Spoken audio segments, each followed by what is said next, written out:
Thank you for letting me share some of your day. I appreciate it. Get that thing out of the way. If you happen to be listening to the audio only, do us all a favor. Go over to YouTube, Rumble, TNN, Tube, wherever you get the videos and do the share like thing. I'd appreciate it.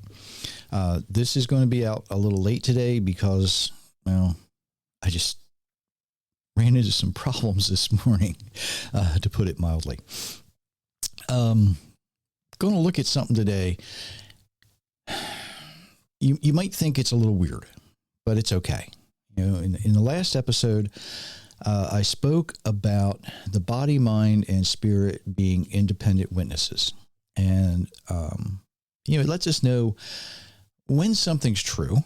And, I got a lot of questions about it. So I thought, well, maybe I need to explain this again. That happens sometimes. It's all right. When we're designed by our Creator, people have questions, and it's a good thing to ask questions. Asking questions means we're looking for answers, hopefully, and not just looking for confirmation that what we think we know is right. In the 1960s and 1970s, that I can remember, the idea of body, mind, and spirit being connected was berated by the Christian churches in the United States. They thought it was some Far East thing. It's this, it's New Age, it's this, it's that. And they said no Christian should have anything at all to do with it, right? It was being passed around by the hippies at the time. Some of the Vietnam vets who had been trained in martial arts came back with this idea. And the church didn't realize or understand that body, mind, and spirit were all activated at the same time when man was created. If you look at Genesis 2:7, the Lord God formed man from the dust of the ground and breathed the breath of life into his nostrils, and the man became a living being. Okay, man is made from the mud. That's the body. The Creator breathed his spirit. He breathed his spirit into the man and gave him something separate, a soul or a mind. It's what makes us who we are. But because the church didn't understand this, they didn't have any idea how to properly instruct anybody to respond to it. And so they rebuked the whole idea. They called it voodoo. They called it part of the occult. They did all kinds of things to put it down because they forgot. A lot of Christian denominations were no longer seriously reading the Old Testament. They just weren't familiar with not only Genesis, they weren't familiar with Deuteronomy 6, 4, and 5. Hear, O Israel, the Lord your God, the Lord is one. And you will love the Lord your God with all your heart, all your soul, and with all your strength. The heart here represents the body, right? Because it's separate from the soul, separate from the spirit. It represents the body. Sometimes we see the word heart used. Sometimes we see the word kidneys used. It kind of depends on the translation and the context. Typically, though, it's going to represent body. Sometimes it does represent inner being. You got to look at the context. And this should tell us something, right? The mind here is represented, right? And the spirit is as well. Spirit being expressed in the word strength, because the Hebrew word used in this verse usually is translated as very, right? But it's also translated as strong. It's translated as diligent. But it's actually all-inclusive. It indicates everything you have, body, mind, and spirit, because that's how we are created. Many of Paul's letters address the idea of the flesh, as typically translated in his letters, and it's being separate from the body. In my flesh, I want to do this, but my spirit tells me this. I know better. My soul has said, I know better. But in Paul's letters, it's really hard to get a good, complete understanding. And yeah, I know I'm looking funny. I'm searching for words in my brain as I'm looking at my notes, saying, how was I thinking of this when I put my notes together? Ezekiel 36:26, something a lot of people think about, but don't really grasp the concept of. I will give you a new heart and put a new spirit within you. I will remove your heart of stone, give you a heart of flesh. Heart here is used in a couple of different contexts, isn't it? So that's what we see. Ezekiel deals, with 2 out of the 3. But if you think about this, he doesn't have to really deal with a soul, because if the soul wasn't present, the person wouldn't exist. You can't have 2 out of the 3. You've got to have all 3.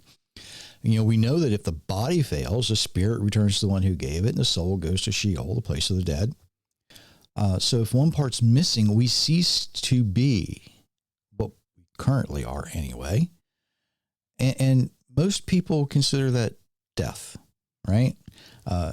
For instance, today when a doctor declares somebody they're brain dead, their mind is absent from the body. One part is missing. What do? They typically will remove the person from life support.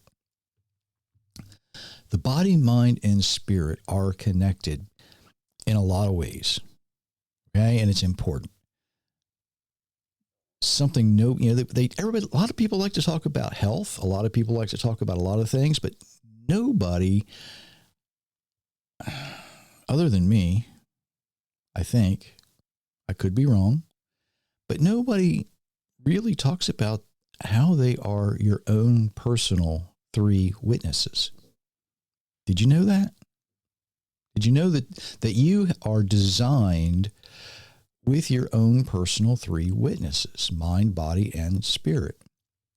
You see, when we read something or we see something or we hear something, how do we know that what we're reading or what we receive is true?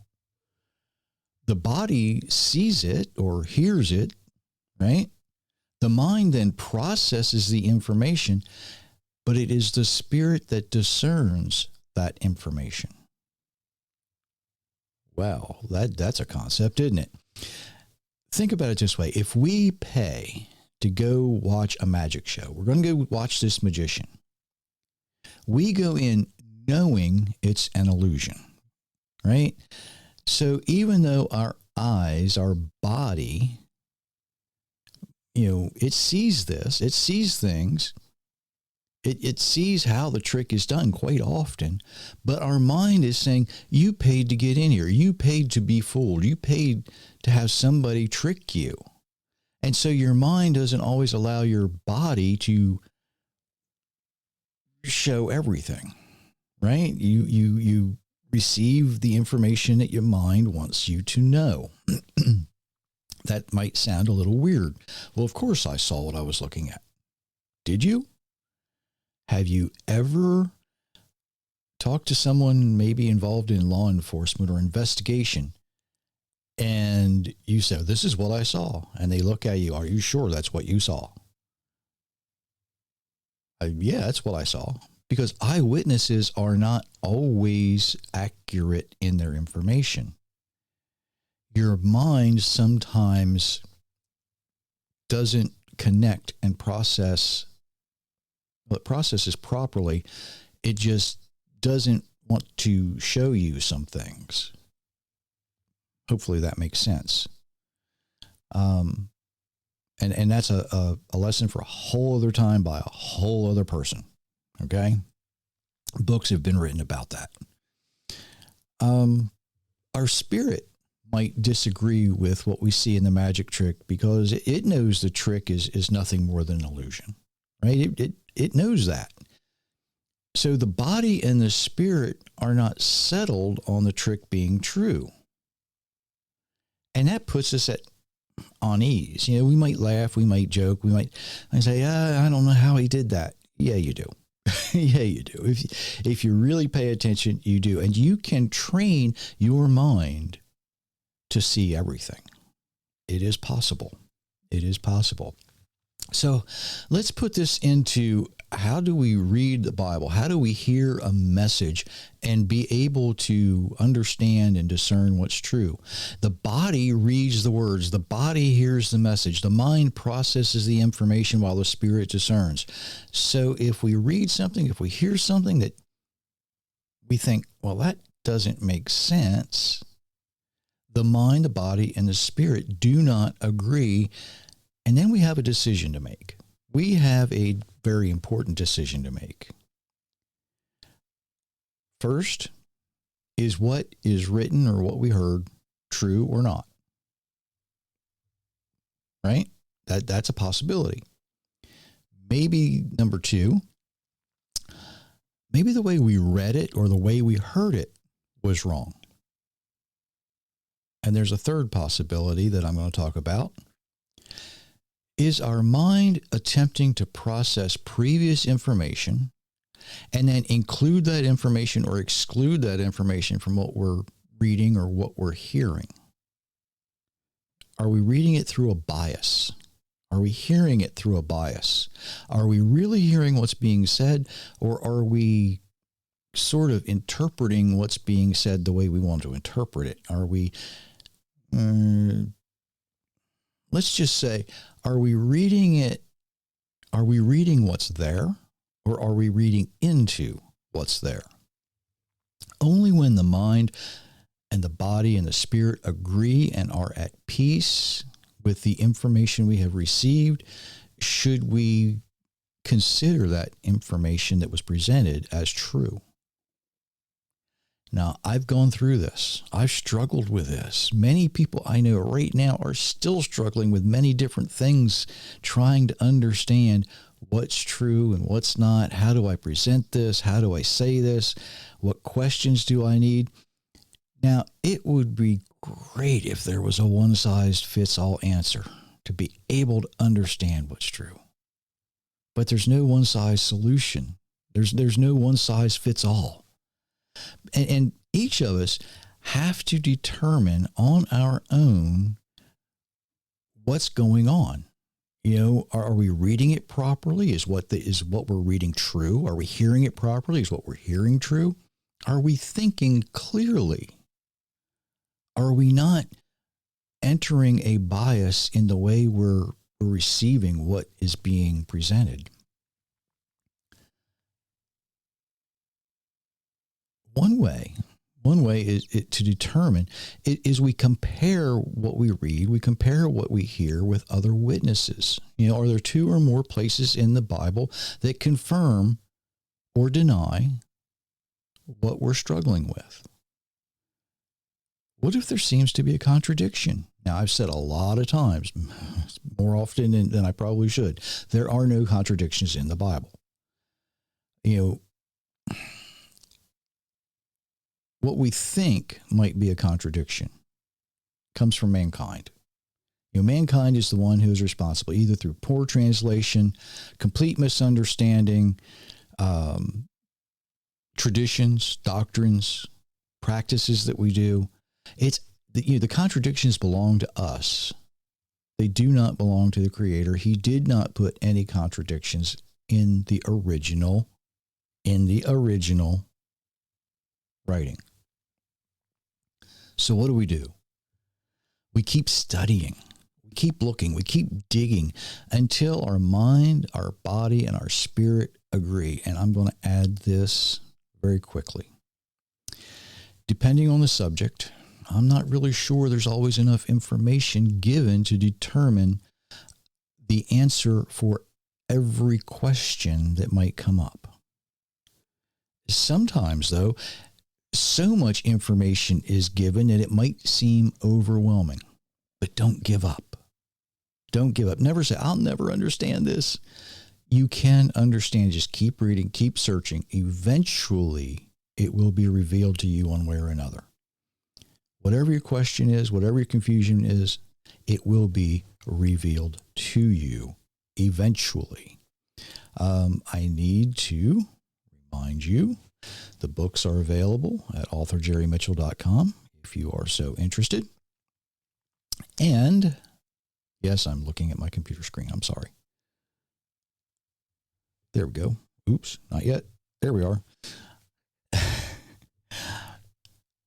What I've just told you is something I have never heard presented anywhere else. The idea of mind, body, and spirit being connected from Genesis, you probably are not going to hear in most church services. You're probably not going to hear them in most messages that if you go to a temple, you might not hear them, right? But it's there. It's there. Keep digging, keep studying, never give up. Something to think about until next time. And until next time, I wish you many, many blessings, everyone.